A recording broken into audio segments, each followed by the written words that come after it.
ನಿವೃತ್ತ ನೌಕರರಿಂದ ಅಕ್ಟೋಬರ್ 1ರಂದು ಕಪ್ಪು ಪಟ್ಟಿ ಕಟ್ಟಿಕೊಂಡು ಧರಣಿ ಸತ್ಯಾಗ್ರಹ. ಎಸ್ ವೀಕ್ಷಕರೇ, ಕಲಬುರಗಿ ನಗರದಲ್ಲಿ ಕರ್ನಾಟಕ ಕಾರ್ಯನಿರತ ಪತ್ರಕರ್ತರ ಧ್ವನಿ ಪತ್ರಿಕಾ ಭವನದಲ್ಲಿ ಸುದ್ದಿಗೋಷ್ಠಿ ಉದ್ದೇಶಿಸಿ ಮಾತನಾಡಿದ ನಿವೃತ್ತ ನೌಕರರು, ಜುಲೈ 1, 2022ರಿಂದ ಜುಲೈ 31, 2024 ಅವಧಿಯಲ್ಲಿ ನಿವೃತ್ತರಾದವರಿಗೆ 7ನೇ ವೇತನ ಆಯೋಗದ ಲೆಕ್ಕಾಚಾರದ ಅನುಸಾರ ಡಿಸಿಆರ್ಜಿ ಗಳಿಕೆ ರಜೆ ನಗದೀಕರಣ ನಿವೃತ್ತಿ ಆರ್ಥಿಕ ಸೌಲಭ್ಯವನ್ನು ನೀಡುವಂತೆ ಆಗ್ರಹಿಸಿ ಕರ್ನಾಟಕ ನಿವೃತ್ತ ನೌಕರರ ವೇದಿಕೆಯ ಅಡಿಯಲ್ಲಿ ಅಕ್ಟೋಬರ್ 1, 2024ರಂದು ವಿಶ್ವ ಹಿರಿಯ ನಾಗರಿಕ ದಿನಾಚರಣೆ ಸಂದರ್ಭದಲ್ಲಿ ರಾಜ್ಯಾದ್ಯಂತ ಆಯಾ ಜಿಲ್ಲೆಗಳಲ್ಲಿ ಜಿಲ್ಲಾಧಿಕಾರಿ ಕಚೇರಿ ಮುಂದೆ 1 ದಿನದ ಮಟ್ಟಿಗೆ ಧರಣಿ ಸತ್ಯಾಗ್ರಹವನ್ನು ನಿವೃತ್ತ ನೌಕರರಿಂದ ಕಪ್ಪು ಪಟ್ಟಿ ಕೊಡಲು ಪ್ರತಿಭಟನೆ ಮಾಡುವುದಾಗಿ ಹೇಳಿದರು. ಈ ಸಂದರ್ಭದಲ್ಲಿ ಕರ್ನಾಟಕ ನಿವೃತ್ತ ನೌಕರರ ವೇದಿಕೆಯ ರಾಜ್ಯ ಸಂಚಾಲಕರಾದ ಗುರಣ್ಣ ಅವಂಟಿ, ಜಿಲ್ಲಾ ಸಂಚಾಲಕರಾದ ವಸಂತ್ ಪುಲಾರಿ, ನೀಲಕಂಠಯ್ಯ ಹಿರೇಮಠ್, ನಾಗಪ್ಪ ನೆಲೋಗಿ, ಮಲ್ಲಿಕಾರ್ಜುನ್ ಚೇತ್ರೆ, ವಿಠ್ಠಲ್ ಕುಂಬಾರ್, ಮಲ್ಲಿಕಾರ್ಜುನ್ ಚಟ್ನಳ್ಳಿ ಉಪಸ್ಥಿತರಿದ್ದರು. ಅನ್ನದಾನಾತ ಮಹಾದಾನಂ ವಿದ್ಯಾದಾನ ಮತಪರಃ ಅನ್ನೇನ ಕ್ಷಣಿಕ ತೃಪ್ತಿ ಯಾವ ಜೀವಂತ ವಿದ್ಮಹ. ದಾನದಲ್ಲಿ ಅನ್ನದಾನ ಮೇಲಾಗಿರುವುದು ನಿಜ. ಅದಕ್ಕಿಂತ ಮಿಗಿಲಾದ ದಾನ ಯಾವುದು ಅಂತ ಕೇಳಿದ್ರೆ ವಿದ್ಯಾದಾನ ಅಂತ ಹೇಳ್ತಾರೆ. ಅನ್ನದಾನ ಕ್ಷಣಿಕವಾದಂಥ ತೃಪ್ತಿ ನೀಡಿದರೆ ವಿದ್ಯಾದಾನ ಜೀವನ ಪರ್ಯಂತರವಾದಂಥ ತೃಪ್ತಿ ನೀಡ್ತದ ಅಂತ ದಾನವನ್ನು ಮಾಡಿ ಇವತ್ತು ನಿವೃತ್ತಿಯಾಗಿ ಇಲ್ಲಿ ನಿಮ್ಮ ಪತ್ರಿಕಾಗೋಷ್ಠಿಯಲ್ಲಿ ಕುಳಿತಿರುವ ನಾನು ಅಂದರೆ ಶ್ರೀ ನೀಲಕಂಠಯ್ಯ ಬಿ ಹಿರೇಮಠ್, ಜಿಲ್ಲಾ ಸಂಚಾಲಕರು.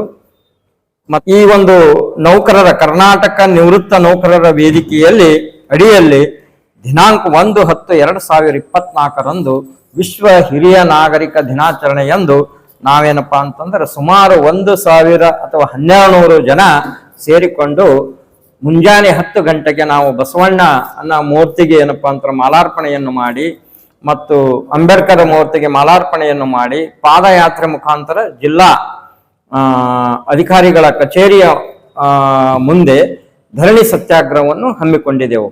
ಕಪ್ಪು ಬಟ್ಟಿ ಕಟ್ಟಿಕೊಂಡು 1 ದಿನದ ಧರಣಿ ಸತ್ಯಾಗ್ರಹವನ್ನು ಹಮ್ಮಿಕೊಂಡಿದ್ದೆವು. ಕಾರಣ, ನಾವು 1/7/2022ರಿಂದ 31/7/2024 ಅವಧಿಯಲ್ಲಿ ನಿವೃತ್ತಿಯಾಗಿದ್ದ ನೌಕರರಾಗಿದ್ದು, ನಮಗೆ 6ನೇ ವೇತನ ಆಯೋಗದ ಲೆಕ್ಕಾಚಾರದ ಅನುಸಾರ ಡಿಸಿಆರ್ಜಿ ಕಮ್ಯುಟೇಷನ್, ಗಳಿಕೆ ರಜೆ ನಗದೀಕರಣ, ನಿವೃತ್ತಿ ಆರ್ಥಿಕ ಸೌಲಭ್ಯವನ್ನು ನೀಡಿದ್ದಾರೆ. ಈ ನಿಟ್ಟಿನಲ್ಲಿ ನಮಗೆ ಆರ್ಥಿಕವಾಗಿ ಬಹಳಷ್ಟು ವಂಚಿತರಾಗಿದ್ದೇವೆ ಮತ್ತು ನಷ್ಟವಾಗಿದೆ. ಈ ದಿಸೆಯಲ್ಲಿ ನಾವುಗಳು ಕರ್ನಾಟಕ ಸರ್ಕಾರದ ಮಾನ್ಯ ಮುಖ್ಯಮಂತ್ರಿಗಳಿಗೆ ಮೇಲಿನ ಅವಧಿಯಲ್ಲಿ ತಾಲೂಕಾ ಮಟ್ಟದಲ್ಲಿ ಮತ್ತು ಜಿಲ್ಲಾ ಮಟ್ಟದಲ್ಲಿ, ವಿಭಾಗ ಮಟ್ಟದಲ್ಲಿ ಮತ್ತು ರಾಜ್ಯ ಮಟ್ಟದ ನಮ್ಮ ಪ್ರಧಾನ ಸಂಚಾಲಕರಾದಂಥ ಶ್ರೀ ಷಣ್ಮುಖಯ್ಯವರ ನೇತೃತ್ವದಲ್ಲಿ 18/9/2024ರಂದು ಸುಮಾರು 12,000 ಜನವನ್ನು ಸೇರಿಸಿಕೊಂಡು ನಾವು ಬೃಹತ್ ಸಮಾವೇಶವನ್ನು ಬೆಂಗಳೂರು ಮಹಾನಗರದಲ್ಲಿ ಮಾಡಿದ್ದೇವೆ, ಫ್ರೀಡಂ ಪಾರ್ಕಿನಲ್ಲಿ ಮಾಡಿದ್ದೇವೆ. ಆ ಒಂದು ನಿಟ್ಟಿನಲ್ಲಿ ಆ ಒಂದು ಕಾರ್ಯಕ್ರಮದಲ್ಲಿ ನಮ್ಮ ನ್ಯಾಯಮೂರ್ತಿಗಳಾದಂಥ ಸಂತೋಷ ಹೆಗಡೆ ಅವರು ಮತ್ತು ನಮ್ಮ ನಿವೃತ್ತ ಸಂಘದ ರಾಜ್ಯಾಧ್ಯಕ್ಷರಾದಂಥ ಡಾಕ್ಟರ್ ಎಲ್ ಭೈರಪ್ಪನವರು ಮತ್ತು ನಮ್ಮ ಕರ್ನಾಟಕ ರಾಜ್ಯ ಪ್ರಾಥಮಿಕ ಶಾಲಾ ಶಿಕ್ಷಕರ ಸಂಘದ ಕರ್ನಾಟಕ ರಾಜ್ಯ ನೌಕರರ ಸಂಘದ ರಾಜ್ಯ ಅಧ್ಯಕ್ಷರಾದಂಥ ಶ್ರೀ ಎಸ್ ಷಡಕ್ಷರಿ ಅವರು ಕೂಡ ಏನಪ್ಪಾ ಅಂದ್ರೆ ಪಾಲ್ಗೊಂಡು ಆ ಒಂದು ಮನವಿಯನ್ನು ಮಾನ್ಯ ಮುಖ್ಯಮಂತ್ರಿಗಳಿಗೆ, ಮುಖ್ಯಮಂತ್ರಿಗಳಿಗೆ ಸಲ್ಲಿಸಿದ್ದಾರೆ. ಆದರೂ ಕೂಡ ಸರ್ಕಾರ ನಮ್ಮ ಮೇಲೆ ಕರುಣೆ ತೋರದ ಮಟ್ಟಿಗೆ ಏನಪ್ಪಾ ಅಂತಂದ್ರೆ ವರ್ತನೆಯನ್ನು ಮಾಡುತ್ತಿರುವುದರಿಂದ ನಾವು ಮತ್ತೆ ಮೇಲಿನ ಒಂದು ರಾಜ್ಯ ಅಧ್ಯಕ್ಷರ ಒಂದು ಪ್ರಧಾನ ಸಂಚಾಲಕರ ಒಂದು ಸಲಹೆ ಮೇರೆಗೆ ದಿನಾಂಕ 1/10/2024ರಂದು ನಾವು ಕಪ್ಪು ಬಟ್ಟೆಯನ್ನು ಎಲ್ಲಾ ಜಿಲ್ಲಾದವರು, ಇಡೀ 34 ಜಿಲ್ಲೆಯನ್ನು ಒಳಗೊಂಡವರು ಎಲ್ಲಾ ಜಿಲ್ಲಾದ ವತಿಯಿಂದ ನಾವೇನಪ್ಪಾ ಅಂದ್ರೆ ಜಿಲ್ಲಾಧಿಕಾರಿಗಳ ಕಚೇರಿ ಎದುರಿಗೆ 1 ದಿನದ ಧರಣಿ ಸತ್ಯಾಗ್ರಹವನ್ನು ಹಮ್ಮಿಕೊಂಡು ಕಪ್ಪು ಬಟ್ಟೆಯನ್ನು ಧರಿಸಿಕೊಂಡು 1 ದಿನದ ಧರಣಿ ಸತ್ಯಾಗ್ರಹವನ್ನು ಹಮ್ಮಿಕೊಳ್ಳುತ್ತಿದ್ದೇವೆ.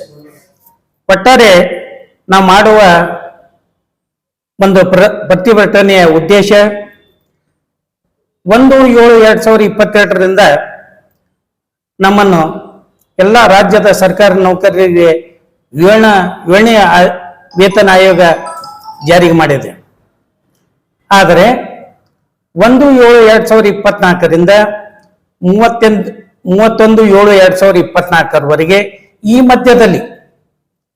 ಮಧ್ಯದಲ್ಲಿ ನಾವು ಅನೇಕ ಸರ್ಕಾರಿ ನೌಕರು ನಿವೃತ್ತಿ ಆಗಿದ್ದೇವೆ.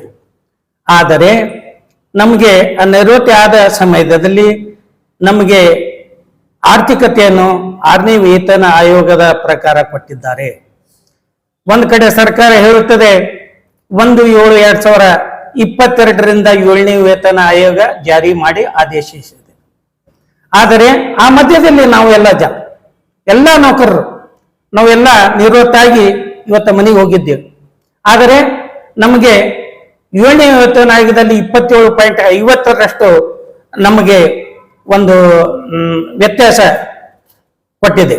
ಆದರೆ ನಾವು ಈಗಾಗಲೇ ನಾವು ಪಡೆದಿದ್ದು ಕೇವಲ 17%. ಇನ್ನು ಬರಬೇಕಾಗ್ಯದು 10.50. 10.50ರಲ್ಲಿ ಸರಿಸಮಾನವಾದಂತ ಡಿ ಗ್ರೂಪದಿಂದ ಮತ್ತು ಮೇಲ್ದರ್ಜೆ ಹುದ್ದೆಯವರಿಗೆ ಸುಮಾರು 8 ಲಕ್ಷದಿಂದ 25 ಲಕ್ಷದವರೆಗೆ ನಮ್ಮ ಎಲ್ಲ ನಿವೃತ್ತ ನೌಕರಿಗೆ ಒಂದು ಅನ್ಯಾಯ ಆಗಿದೆ. ಯಾಕಂದ್ರೆ ಒಂದ್ ಕಡೆ ಸರ್ಕಾರ ಹೇಳುತ್ತದೆ 7ನೇ ವೇತನ ಆಯೋಗ 1/7/2022 ಜಾರಿಗೆ. ಆ ಮಧ್ಯದಲ್ಲಿ ನಾವೆಲ್ಲ ಸರ್ಕಾರ ನಿವೃತ್ತ ಆಗಿದ್ದೇವೆ. ಆದರೆ ಆ ಆರ್ಥಿಕ ಸೌಲಭ್ಯಗಳನ್ನು ನಮಗೆ ಕೊಟ್ಟಿಲ್ಲ. ಆ ನಿವೃತ್ತ ನಾವೆಲ್ಲರೂ ಕೂಡಿಕೊಂಡು ಇವತ್ತು ರಾಜ್ಯ ಮಟ್ಟದಲ್ಲಿ ಈಗಾಗಲೇ ಮುಖ್ಯಮಂತ್ರಿಗಳಿಗೆ ಈ ವಿಷಯವನ್ನು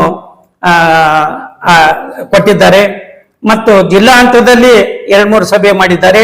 ಕೊನೆಯದಾಗಿ ದಿನಾಂಕ 1/10/2024 ನಾವು ಆ ಎಲ್ಲ ಜಿಲ್ಲೆಯಲ್ಲಿ ಎಲ್ಲ 1/7/2022ರಿಂದ 31/7/2024 ಹೊಂದಿದ ನಿವೃತ್ತ ನೌಕರರು ಮತ್ತು ಅನೇಕ ಇವತ್ತ ಸೇವಾ ಸಂಸ್ಥೆದವರು ನಮಗೆ ಇವತ್ತ ಕಾಯಕ ಯೋಗಿ ಫೌಂಡೇಶನ್ದವರು ನಮ್ಮ ಸತ್ಯಾಗ್ರಹಕ್ಕೆ ಅವರು ಸಹಪಾಠಿಯಾಗಿ ಬೆಂಬಲ ವ್ಯಕ್ತಪಡಿಸಿದ್ದಾರೆ. ಮತ್ತು ನಿವೃತ್ತ ನೌಕರ ಸಂಘದ ಅಧ್ಯಕ್ಷರು ಮತ್ತು ಜಿಲ್ಲಾ ಸಂಘದ ನೌಕರರ ರಾಜು ಲೇಂಗ್ಟಿ ಅವರು ನಮಗೆ ಸಹಕಾರ ಕೊಟ್ಟಿದ್ದಾರೆ.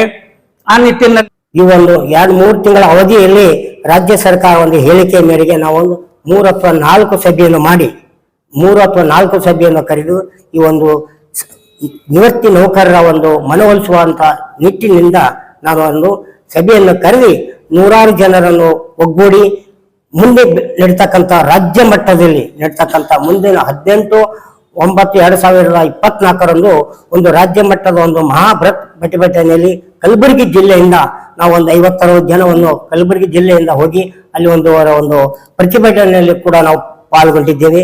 ಈ ಒಂದು ಸಂದರ್ಭದಲ್ಲಿ ನಮಗೆ ಆಗಿರ್ತಕ್ಕಂಥ ಅನ್ಯಾಯವನ್ನು ಕೊಡುವ ನಿಟ್ಟಿನಲ್ಲಿ ಅಲ್ಲಿ ನಮ್ಮ ಕರೆಗೆ ಒಗ್ಗಟ್ಟು, ನಮ್ಮ ಸಂಘದ ಕರೆಗೆ ಒಗ್ಗಟ್ಟು ನಿವೃತ್ತ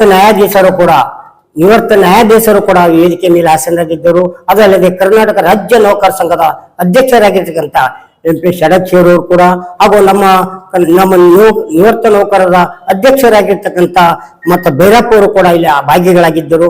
ಆ ಒಂದು ಸಂದರ್ಭದಲ್ಲೇ ಕೂಡ ನಾವು ನಮ್ಮ ಜಿಲ್ಲೆಯ ವತಿಯಿಂದ ಅಥವಾ ರಾಜ್ಯದ ಕರ್ನಾಟಕ ನಿವೃತ್ತ ವೇದಿಕೆ ವತಿಯಿಂದ ಅವರಿಗೆ ನಾವು ಮನವಿ ಕೂಡ ಸಲ್ಲಿಸಿದ್ದೇವೆ. ನಮಗೆ ಆಗಿರ್ತಕ್ಕಂಥ ಅನ್ಯಾಯವನ್ನು ಕೂಡ ನಾವು ಸರಿಪಡಿಸಿಕೊಡಬೇಕು ಮತ್ತು ಮುಖ್ಯಮಂತ್ರಿಗಳಿಗೆ ಇದನ್ನು ಮನವೊಲಿಸಬೇಕು ಅಂತಕ್ಕಂಥ ಒಂದು ಆ ಸಂದರ್ಭದಲ್ಲಿ ಕೂಡ ನಾವು ಆದಂತ ಒಂದು ಆರ್ಥಿಕ ನಷ್ಟವನ್ನು ನಾವು ಮತ್ತೊಮ್ಮೆ ನಾವು ಮನವರಿಕೆ ಮಾಡಿ ಮತ್ತೆ ಸಿದ್ದರಾಮಯ್ಯವರಿಗೆ ಮತ್ತೆ ಕರೆಸಿ ಮನವರಿಕೆ ಮಾಡಿ ನಾವು ಆದಷ್ಟು ಬೇಗ ಏನೇ ಮಾಡಿ ಪ್ರಯತ್ನ ಮಾಡಿ ನಾವು ಕೋರ್ಟಿಗೆ ಹಾಕೋದು ಬೇಡ, ಮನವರಿಕೆ ಮಾಡಿ ನಾವು ಮನವಿ ಸಲ್ಲಿಸಿ ಅದನ್ನು ಗೆಲ್ಲೋಣ ಅಂತಕ್ಕಂಥ ಉದ್ದೇಶ ಕೂಡ ನಮ್ಮಲ್ಲಿತ್ತು.